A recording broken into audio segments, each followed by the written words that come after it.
মৌলি divorce paper এনে টাকার বিনিময়ে বাণীকে সই করতে বললেই মৌলিকে উচিত শিক্ষা দিল বাণী। হ্যাঁ বন্ধুরা, এমনটাই দেখা যাবে। তাই সম্পূর্ণ জানতে ভিডিওটিতে লাইক দিয়ে চ্যানেলটি সাবস্ক্রাইব করে দেখতে থাকুন। গল্পের শুরুতে দেখা যাবে অনিরুদ্ধ বাণীকে বলে, হ্যাঁ, এই লকেটটা আমার খুব পরিচিত। কারণ ছোটবেলায় ছোটবেলায় আমার এক বন্ধু আমাকে বাঁচিয়েছিল। সে যদি আজকে আমাকে না বাঁচাতো, তাহলে হয়তোবা আজকে আমি তোমার সামনে দাঁড়িয়ে থাকতাম না বাণী। তাই তার কাছে আমি চিরকৃতজ্ঞ। তাই তার লকেটটা আমি আজও যত্নে রেখে দিয়েছি। আমি জানি তার সঙ্গে আমার একদিন না একদিন ঠিক দেখা হবে। তখন বাণী এই কথাগুলো শুনে চোখ দিয়ে জল পড়তে থাকে আর তাকিয়ে থাকে অনিরুদ্ধর দিকে। তখন অনিরুদ্ধ বাণীকে বলে, হ্যাঁ বাণী, সেদিন সেদিন সে যদি আমাকে না বাঁচাতো, তাহলে তাহলে আমি মরেই যেতাম। তখনই বাণীর মনে পড়ে যায় অনিরুদ্ধকে বাঁচানোর কথা।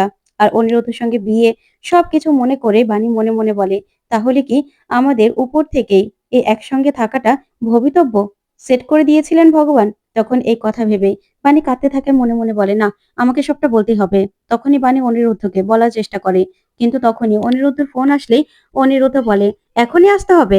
আচ্ছা ঠিক আছে, আসছে। এই বলে ফোন রেখেই অনিরুদ্ধ বাণীকে বলে, আচ্ছা বাণী, আমাকে এখনই বেরোতে হবে। এই বলে অনিরুদ্ধ বেরিয়ে পড়ে। বাণী আর কিছু বলার সুযোগই পায় না। তারপরে দেখা যাবে বাণী হসপিটালে নার্সের সঙ্গে কথা বলছে। তখনই সেখানে মৌলি আসে। আর মৌলি এসেই বাণীকে বাণীকে বলে, আহারে বাণী, তোমার জন্য না খুব কষ্ট হচ্ছে। তখন বাণী বলে, আচ্ছা মৌলি দিদি, আপনি এখানে? তখন মৌলি বলে, হ্যাঁ, তোমার মেয়েটা তো আর বেশি দিন বাঁচবে না, তাই ওকে শেষ দেখা দেখতে আসলাম। তখনই বাণী বলে, মৌলি দিদি, আপনি খারাপ আমি জানতাম, কিন্তু আপনি এতটা খারাপ, এতটা নিচু, সেটা আমি জানতাম না, সত্যি কথা। তখন মৌলি বলে, কেন বাণী, তুমি জানো না? তোমার মেয়ে তোমার মেয়ে তো খুব অসুস্থ। ও তো যে কোনো সময় মারা যেতে পারে। তখনই বাণী আরো রেগে যায় আর বলে, আপনি কি বলছেন? আপনি ভেবে বলছেন? আপনি কেন এসব কথাগুলো বলছেন? আর আপনি এখানে কেন এসেছেন? তখন মৌলি বলে, তোমার জন্য না আমার খুব খারাপ লাগছে, জানো তো? তুমি ওর মা, কিন্তু তোমাকেই কিছু বলেনি। অনিরুদ্ধ কিছু বলেনি, তাই না? তোমার মেয়ে তো মৃত্যু পথযাত্রী, তোমাকে বলা হয়নি, তাই না? এসেছিল তো অনিরুদ্ধ আন্টি আর তোমার ওই যে আগে শাশুড়ি, তারা আমাদের বাড়িতে এসেছিল ডোনেশন চাইতে। ওর চিকিৎসা করতে হবে তো, ও চিকিৎসা করার জন্য। আর দেখো, অথচ তুমিই কিছু জানো না, তোমাকে অনিরুদ্ধ কিচ্ছু বলেনি। তখনই বাণী রেগে যায় আর বলে, না, আপনি মিথ্যে কথা বলছেন। আপনি না এসব কথা বলতে পারেন না মিস্টার চ্যাটার্জি। আমার কাছ থেকে কিচ্ছু লুকোতে পারে না। আপনি আমার আর মিস্টার চ্যাটার্জির মধ্যে অনেকবার ভুল বোঝাবুঝি সৃষ্টি করতে চেয়েছেন, কিন্তু আপনি না সফল হবেন না। আমি মিস্টার চ্যাটার্জিকে আমার জীবনের থেকেও বেশি বিশ্বাস করি, বুঝতে পেরেছেন? তাই আপনার কথা শুনে আমি কিছুতেই মিস্টার চ্যাটার্জিকে অবিশ্বাস করব না। তখন মৌলি বলে, শোনো বাণী, বিশ্বাস ভালো, কিন্তু অন্ধবিশ্বাস না ভালো নয়। তুমি অনিরুদ্ধকে অন্ধবিশ্বাস করো। জিজ্ঞাসা করো না অনিরুদ্ধকে যে আমি সত্যি বলছি কিনা। তাহলে তো তুমি ওকে জিজ্ঞাসা করলে সবটা পেয়ে যাবে। তখন বাণী বলে, শোনেন মৌলি দিদি, আমি না মিস্টার চ্যাটার্জিকে আপনার কথা শুনে অবিশ্বাস করতে পারবো না, বুঝতে পেরেছেন? তখন মৌলি বলে, ঠিক আছে, তুমিও দেখো আমি যেটা বললাম সেটা সত্যি কিনা। তুমি তো আবার অনিরুদ্ধকে বিশ্বাস করো। ঠিক আছে, আমি বরং তোমার সঙ্গে পরে দেখা করতে আসবো। এই বলে সেখান থেকে মৌলি চলে গেলেই বাণী সব কথাগুলো ভাবতে থাকে আর বলে, আমার মাম্মামের, তাহলে কি আমার মাম্মামের বড় কোনো রোগ হয়েছে আমার কাছে মিস্টার চ্যাটার্জি সেটা লুকিয়ে গেল? কিন্তু কেন কিন্তু কেন এটা করলো? আমার মাম্মাম কি তাহলে বাঁচবে না? তখন এই কথাগুলো ভেবেই খুব কষ্ট পেতে থাকে বাণী। তখনই অনিরুদ্ধ সাথী আর বাণীর শাশুড়ি আসে। তখন সেখানে অনিরুদ্ধ এসেই বলে, প্রিন্সেস কি খেয়েছে বাণী? তখন বাণী প্রচন্ড ভাবে রেগে যায় আর অনিরুদ্ধ সামনে যায় গিয়ে বলে, মিস্টার চ্যাটার্জি, মামামে কি হয়েছে? মামামে কি হয়েছে বলুন। তখন তো অনিরুদ্ধ অবাক হয়ে বাণীর দিকে তাকিয়ে থাকে আর বলে, বাণী, এ কথা বলছো কেন? তখন বাণী বলে, আপনি আমার কাছে কি লুকোচ্ছেন বলুন। মামামের অনেক বড় কোনো অসুখ হয়েছে, তাই না? অনেক বড় কোনো অসুখ হয়েছে, তোমরা সবাই জানো, শুধুমাত্র আমাকে বলনি। তখন তখন কে কি বলবে কিছুই বুঝতে পারে না। তখন বাণী বলে, কেন কেন আমাকে বলার প্রয়োজন মনে করেননি আপনি মিস্টার চ্যাটার্জি? তখন অনিরুদ্ধ বলে, বাণী, তুমি এরকম কেন করছো? মাথাটা ঠান্ডা করো, শান্ত হও। তখন বাণী বলে, কি করে শান্ত হব? তখনই দেখা যাবে বিদ্যুতের মা বলে, বাণী, তুই মাথাটা ঠান্ডা কর মা, এরকম করিস না। তখন বাণী বলে, কি করে মাথা ঠান্ডা করব? তোমরা সবাই জানো, অথচ আমি জানি না। আমার মেয়েটার আমার মেয়েটা এত বড় অসুস্থ, ওর কি হয়েছে? কি হয়েছে? ওর কি করতে হবে বলো, বলো তোমরা। তখন সাথী বলে, বাণী, তোমাকে এসব কথা কে বলেছে? কে বলেছে এসব কথা? কার থেকে শুনেছো? এরকম কিছু হয়নি, মাথাটা ঠান্ডা করো। তখন বাণী বলে, মৌলি দিদি বলে গেছে। তখন তো অনিরুদ্ধ সাথী আর বিদ্যুতের মা চমকে যায়। তখন বাণী বলে, এবার নিশ্চয়ই আর কোনো কিছু লুকোবেন না? আমি জানতে পারলাম না আমার মেয়ের কি হয়েছে। অথচ ওই মৌলি দিদি ঠিকই সবটা জানতে পারল। তখনই অনিরুদ্ধ বলে, দেখো বানি, তুমি চিন্তা করবে। সেজন্যই তোমাকে আমরা জানাইনি। বলিনি কিছু। তখন বানি বলে, কেন? আপনি আমাকে কেন বলেননি? আমি মাম্মামের মা। ওকে আমি গর্ভে ধারণ করেছি। আপনি আমাকে কেন বললেন না বলুন তো? ওর থেকে এসব কিছু আমার জানার থেকে কি সবার জানা জরুরি? আমি সবার আগে জানা দরকার ছিল। আপনি আমার মেয়ের কি হয়েছে আপনি আমাকেই জানতে দিলেন না। কিন্তু কেন? আপনি না হয় এখন কদিন ধরে ওর বাবা হয়েছেন, ওকে নাম দিয়েছেন। ঠিক আছে। কিন্তু আমি তো ওর মা। আপনি আমার কাছে কেন লুকোলেন মিস্টার চ্যাটার্জি? আপনি আমার বিশ্বাস ভেঙেছেন। আপনি আমাদের বিশ্বাসটা গলা টিপে হত্যা করেছেন। আপনাকে আমি বারবার বলেছিলাম যে আমার কাছে কিচ্ছু লুকোবেন না কখনো। কিচ্ছু লুকোবেন না। আপনাকে আমি অনেক বিশ্বাস করতাম। আর আপনি সেই কিনা আমার কাছে এত বড় একটা কথা লুকিয়ে গেলেন। তখনই অনিরুদ্ধ মনে মনে ভাবে যে বাণীকে তো ওই নিজেই হসপিটালে নিয়ে গেছিল। আর যখন তানিয়া জন্ম নেয়, প্রথমে তানিয়াকে অনিরুদ্ধর হাতে দিয়ে বলেছিল আপনার মেয়ে হয়েছে। তখন সেই কথাটা ভেবে অনিরুদ্ধ মনে মনে বলে, তুমি জানো না বাণী, তুমি ওকে জন্ম দিয়েছো। আর আমি ওকে মনে জায়গা দিয়েছি। তখন অনিরুদ্ধকে বাণী বলে, আপনাকে আমি কোনোদিনও বিশ্বাস করতে পারবো না মিস্টার চ্যাটার্জি। বলুন কত টাকা লাগবে? কত টাকা লাগবে আমার মেয়ের চিকিৎসা করাতে? বলুন। তখন অনিরুদ্ধ বলে, বাণী, মাথাটা ঠান্ডা করো।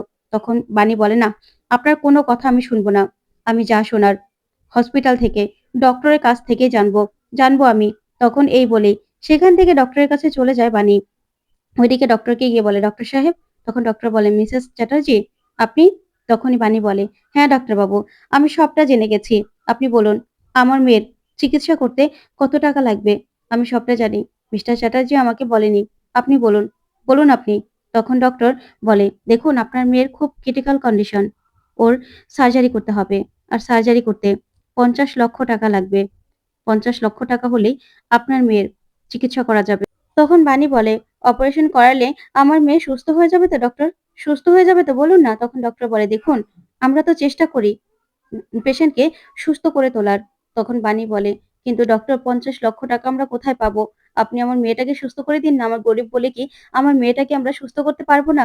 আমি আপনার কাছে হাত জোড় করে বলছি ডক্টর, আপনি আমার মেয়েটাকে একটু চিকিৎসা করে দিন না। আমার মেয়েটাকে একটু সুস্থ করে দিন না। তখন ডক্টর বলে, দেখুন মিস চ্যাটার্জি, আমি না হয় আমার ফিসটা নিলাম না। আরো সবাইকে না হয় তাদের ফিসগুলো নিতে বারণ করে দেব। কিন্তু মেশিনপত্র, অপারেশনের সব ব্যবস্থা, এগুলো সব মিলিয়ে 50 লাখ টাকার কাছাকাছি চলে যাবে। প্লিজ আপনারা টাকাটা জোগাড় করুন। না হলে কিন্তু আপনাদের পেশেন্টের অবস্থা দিন দিন আরো খারাপ হবে।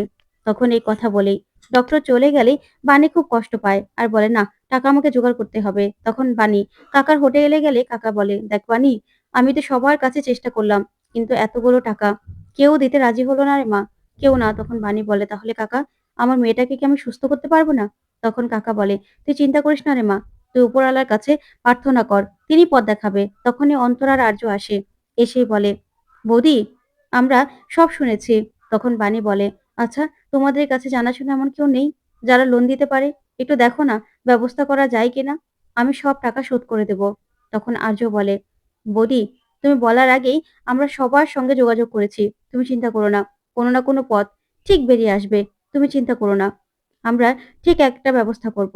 ওইদিকে অনিরুদ্ধ সাথীকে বলে, মা, আমি প্রিন্সেসের আর বাণীর দায়িত্ব নিয়েছিলাম। বলেছিলাম আমার ওদের সব দায়িত্ব আমি নিব। কিন্তু দেখো ওদের কোথায় এনে ফেললাম। তখন সাথী বলে, সেটাই তো, কি করবো বলতো? তখন অনিরুদ্ধ বলে, বাণী আমাকে ভুল বুঝলো মা। আমি না কিছুই বুঝতে পারছি না কি করব। আর টাকাটাই বা কোথা থেকে জোগাড় করব। আমার এক বন্ধুর সঙ্গে কথা বলেছি। দেখি ও কোনো লিংক দিতে পারে কিনা। দেখতে তো হবে ও জোগাড় করতে পারে কিনা। তখন সাথী বলে, আমরা তো কিছু নিয়ে আসলাম না। বাড়ি থেকে সবকিছু রেখে চলে আসলাম। এতগুলো টাকা কোথা থেকে জোগাড় করবো? আর বাণী তো মা, ও তো কষ্ট পাবেই বল। তখনই অনিরুদ্ধর বন্ধু অনিরুদ্ধকে ফোন করে। তখন অনিরুদ্ধ বলে, কিরে কোনো খোঁজ পেলি? তখন অনিরুদ্ধ বন্ধু বলে, না রে, কোথাও থেকে এখনো কোনো রকম কোনো ব্যবস্থা করতে পারিনি। তবে ব্যবস্থা করতে পারলে তোকে আমি অবশ্যই জানাবো। তখন অনিরুদ্ধ বলে, আচ্ছা ঠিক আছে। তারপরে দেখা যাবে। সাথী বলে, আচ্ছা অনিরুদ্ধ, আমাদের গয়নাগুলোও তো ও বাড়িতে রেখে চলে এসেছিলাম। আর তানিয়া তো আমার নাতনি। তখন নিজের চুড়িগুলো খুলে দেয় আর বলে, এগুলো তুই না করিস না। তখনই সেখানে পুজো দিয়ে বাণী আসে। তখন অনিরুদ্ধ বলে, বাণী, তুমি কোথায় গিয়েছিলে? তখন বাণী বলে, মিস্টার চ্যাটার্জি, আমি না এখন কোনো কথা বলতে চাইছি না। তখন এই বলে ভিতরে গিয়ে তানিয়াকে না দেখতে পেয়ে অস্থির হয়ে যায় বাণী আর বলে, মিস্টার চ্যাটার্জি, মাম্মামকে তো দেখছি না। তখনই সবাই খোঁজাখুঁজি শুরু করে। ঠিক তখনই মন্দিরের পাশে গিয়ে দেখতে পায় বাণী যে তানিয়া সেখানে প্রার্থনা করছে আর বলে, আমাকে তাড়াতাড়ি সুস্থ করে দাও। আমি যে বাড়ি চলে যেতে চাই বাবা মায়ের কাছে। আমি আর এখানে থাকতে চাই না। আমার এখানে থাকতে ভালো লাগে না। এখানে থাকলে যে রাক্ষসটা আমাকে ধরে নিয়ে যাবে। তখন এই বলে কাঁদতে থাকলেই বাণী আসে আর এসে বলে, মাম্মাম, তোমাকে কেউ আমাদের কাছ থেকে দূরে নিয়ে যেতে পারবে না। কেউ না।